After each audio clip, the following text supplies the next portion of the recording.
അസ്സലാമു അലൈക്കും വറഹ്മത്തുള്ളാഹി വബറകാതുഹു.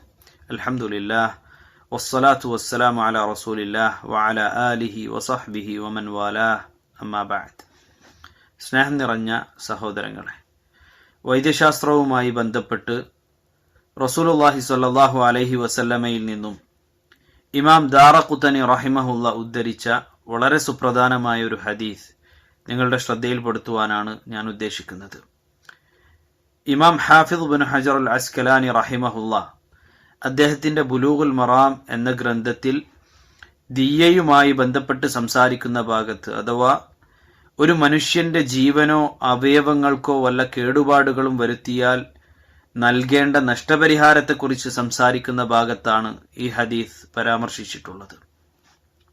അൻ അംറു ബിൻ ശുഐബ് عن أبيه عن جده رفعه إلى النبي صلى الله عليه وسلم قال: من تطبب ولم يكن بالطب معروفا فأصاب نفسا فما دونها فهو ضامن.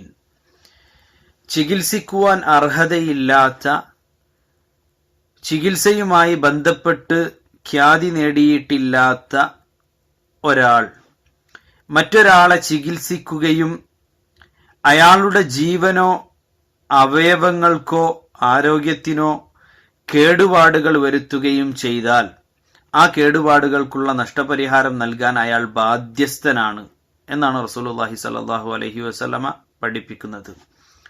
മെഡിക്കൽ എത്തിക്സുമായി ബന്ധപ്പെട്ട് ഏറെ ചർച്ച ചെയ്യപ്പെടേണ്ട ഒരു ഹദീസാണിത്. അഥവാ രോഗവുമായി ബന്ധപ്പെട്ട് പഠിക്കുകയും അതിനെക്കുറിച്ച് അറിവ് നേടുകയും മരുന്നുകളെക്കുറിച്ച് അറിവ് നേടുകയും ചെയ്തിട്ടുള്ള ആളുകൾക്കാണ് ചികിത്സിക്കുവാനുള്ള അനുമതിയുള്ളത്. അതുകൊണ്ട് തന്നെ താൻ പഠനം നടത്തിയിട്ടില്ലാത്ത, അറിവ് നേടിയിട്ടില്ലാത്ത മേഖലകളിൽ ചികിത്സ നടത്തുന്നതും, അതുപോലെ തന്നെ കൃത്യമായ അറിവില്ലാതെ രോഗങ്ങളെക്കുറിച്ചോ അതുപോലെ തന്നെ മരുന്നുകളെക്കുറിച്ചോ പരിജ്ഞാനം നേടാതെ ചികിത്സിക്കുക എന്നുള്ളതും വളരെ ഗൗരവപരമായ വിഷയമാണ് എന്ന് മാത്രമല്ല, അത് മുഖാന്തിരം അയാൾ വരുത്തുന്ന എല്ലാ കേടുപാടുകൾക്കുമുള്ള നഷ്ടപരിഹാരം നൽകാൻ അയാൾ ബാധ്യസ്ഥൻ കൂടിയാണ് എന്നാണ് ഈ ഹദീസ് നമ്മെ പഠിപ്പിക്കുന്നത്. അതുപോലെ തന്നെ ഈ ഹദീസിലൂടെ നമ്മൾ മനസ്സിലാക്കേണ്ടത്, ഒരു ഡോക്ടറെ സംബന്ധിച്ചിടത്തോളം അദ്ദേഹം പഠനം നടത്തിയ മേഖലയിൽ ഒരു രോഗിയെ ചികിത്സിക്കുകയും ചെയ്യേണ്ടതായ, അഥവാ ചികിത്സയുമായി ബന്ധപ്പെട്ട് ചെയ്യേണ്ടതായ കാര്യങ്ങളെല്ലാം അദ്ദേഹം ചെയ്യുകയും ചെയ്യാൻ പാടില്ലാത്ത കാര്യങ്ങളിൽ നിന്ന് അദ്ദേഹം വിട്ടുനിൽക്കുകയും ചെയ്താൽ, അത്തരം ഒരു സാഹചര്യത്തിൽ രോഗിക്ക് വല്ലതും സംഭവിച്ചാൽ നഷ്ടപരിഹാരം നൽകുവാൻ അദ്ദേഹം ബാധ്യസ്ഥനല്ല. അത് ഈ ഹദീസിൽ നിന്ന് തന്നെ നമുക്ക് മനസ്സിലാക്കാം. കാരണം വലം യകുൻ ബിത്തിബ്ബി മഅറൂഫൻ, ചികിത്സിക്കുന്ന വ്യക്തി അതുമായി ബന്ധപ്പെട്ട് അറിവ് നേടിയ, വിജ്ഞാനം നേടിയ, ഖ്യാതി നേടിയ, അത് ആ വിഷയത്തിൽ അറിവുള്ള ആളാണെന്ന് ഖ്യാതി നേടിയ ആളല്ലാതിരിക്കുകയും ചെയ്താൽ എന്ന് റസൂലുള്ളാഹി സ്വല്ലല്ലാഹു അലൈഹി വസല്ലം പ്രത്യേകം ഉണർത്തുന്നതായി നമുക്ക് കാണാൻ സാധിക്കും. എന്നാൽ തന്റേതല്ലാത്ത മേഖലകളിൽ ചികിത്സ നിർണയിക്കുകയും രോഗിയിൽ വല്ല കേടുപാടുകളും വരുത്തുകയും ചെയ്താൽ ആ ഒരു സാഹചര്യത്തിൽ ആ കേടുപാടുകൾക്കുള്ള നഷ്ടപരിഹാരം നൽകാൻ ഒരു ഡോക്ടർ ബാധ്യസ്ഥനാണ് എന്നും ഈ ഹദീസിന്റെ അടിസ്ഥാനത്തിൽ നമുക്ക് മനസ്സിലാക്കുവാൻ സാധിക്കും. ഒരു മനുഷ്യന്റെ ജീവനും അവന്റെ ആരോഗ്യത്തിനും അവന്റെ ശരീരത്തിനുമെല്ലാം വളരെ വലിയ സ്ഥാനമാണ് ഇസ്ലാം നൽകുന്നത്. റസൂലുള്ളാഹി സ്വല്ലല്ലാഹു അലൈഹി വസല്ലമ പറയുകയുണ്ടായി, ലൗ അന്ന അഹ്ലസ് സമാ വൽ അർദ് ഇഷ്തറകൂ ഫീ ദമി മുഅ്മിനിൻ ലഅകബ്ബഹുമുല്ലാഹു ഫിന്നാർ.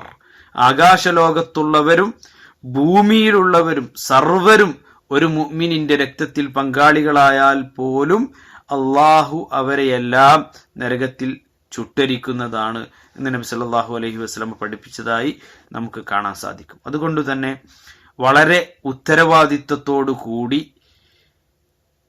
കാര്യങ്ങൾ ചെയ്യേണ്ട ഒരു മേഖലയാണ് വൈദ്യശാസ്ത്രം എന്ന് പറയുന്നത്. മാത്രമല്ല, സാധാരണക്കാരോട് പറയാനുള്ളത്, ഓരോ മേഖലക്കും അതിൻ്റെതായ ആളുകളുണ്ട്. കൃത്യമായ പരിജ്ഞാനമില്ലാതെ കേവലം തുച്ഛമായ പലയിടങ്ങളിൽ നിന്നും കിട്ടിയ അറിവിന്റെ അടിസ്ഥാനത്തിൽ ചികിത്സകളും കാര്യങ്ങളും നിർണയിക്കുക എന്നുള്ളത് ഗൗരവത്തോടു കൂടി കാണേണ്ട വിഷയമാണ്. മാത്രമല്ല അതത് മേഖലകളിൽ അറിവുള്ള ആളുകളിലേക്ക് കാര്യങ്ങൾ മടക്കുക എന്നുള്ളതാണ് ഇസ്ലാം എല്ലാ വിഷയങ്ങളിലും പഠിപ്പിക്കുന്ന നിയമമെന്ന് നമ്മൾ ഓരോരുത്തരും മനസ്സിലാക്കുക. അല്ലാഹു സുബ്ഹാനഹു വ തആല അനുഗ്രഹിക്കുമാറാകട്ടെ. വസല്ലല്ലാഹു അലാ നബിയിന മുഹമ്മദ് വഅലാ ആലിഹി വസഹ്ബിഹി വസല്ലിം വജസാകുമുല്ലാഹു ഖൈറാ.